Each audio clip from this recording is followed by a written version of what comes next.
Сәлеметсіздер ме, қалдарыңыз қалай? Бүгінгі біздің әңгімемізді тыңдап, каналға жазылып, лайк басыңыздар. Өз ойларыңызды бөлісе кетіңіздер. Алматы-Орал пойызына мініп ауылға жол тарттық. Төменгі жақта бір әйел орналасқан болатын. Ағыл-егіл жылап келе жатыр. Не болғаны белгісіз. Түнімен жылап, тімпішіктеп ұйықтамай шықты. Таңертеңгісін шыдамай барып өзім сұрадым. Дәде, сізге не болды? Не үшін жылап жатсыз? Көмек керек пе дедім. Әлгі дәде көзі жасаураған күйінде маған қарады да, қызым, неден бастарымды, не айтарымды да білмеймін.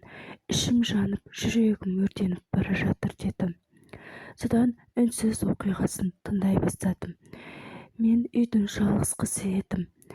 Күйеуіммен басым піспай төркініме ажырасып келдім. Екі баламмен бірге. Ата-анам пенсия жасындағы адамдар. Дәм-тұзы таусылған соң, өздері ішіп жатып тұра алмаған соң, көмек қолын маған созған еді. Мен, өздеріңіздің қол-аяқтарыңыз бар ғой, неге ішіп жемейсіздер, неге келіндеріңізге айтпайсыздар деп дөрекі сөйлеген болатынмын. Олар үндеген жоқ. Екі баламды бағу үшін күні-түні жұмыс істедім. Тіпті ата-анамды да, баламды да ұмыттым. Солай араға 4 жыл жалып, үлкен зам директор болдым. Астыма су жаңа қуандай көлігін міндім. Ата-анамды ауылға тастап, балаларымды қалаға көшіріп алдым. Тіпті өз ата-анамнан жиіркенетін күйге жеткен болатын. Анда-санда анам қоңырау шалғанда, мама, хабарласа бермеш, жұмыстамын ғой деп өшіріп тастайтын едім. Солай ата-анам қалаға мені іздеп келген болатын.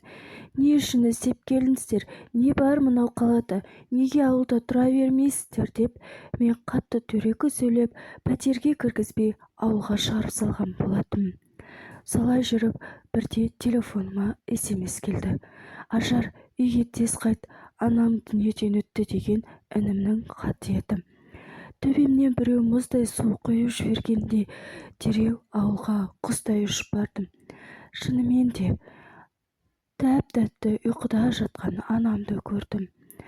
Мүлдем жаныма жолатпайтын жиіркенетін ата-анам сол кезде тәп-тәтті болып кетті. Қайта-қайта құшақтап сүйе бердім. Маматай, мама, кешірші мені.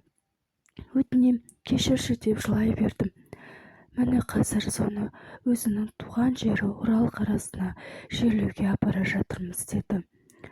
Үнсіздік пайда болды да, үндемей көрпеге оранып та жатып қалдым. Ертесіне әлгі әйелді қарасам, 10 жасқа кәртейгенін байқадым.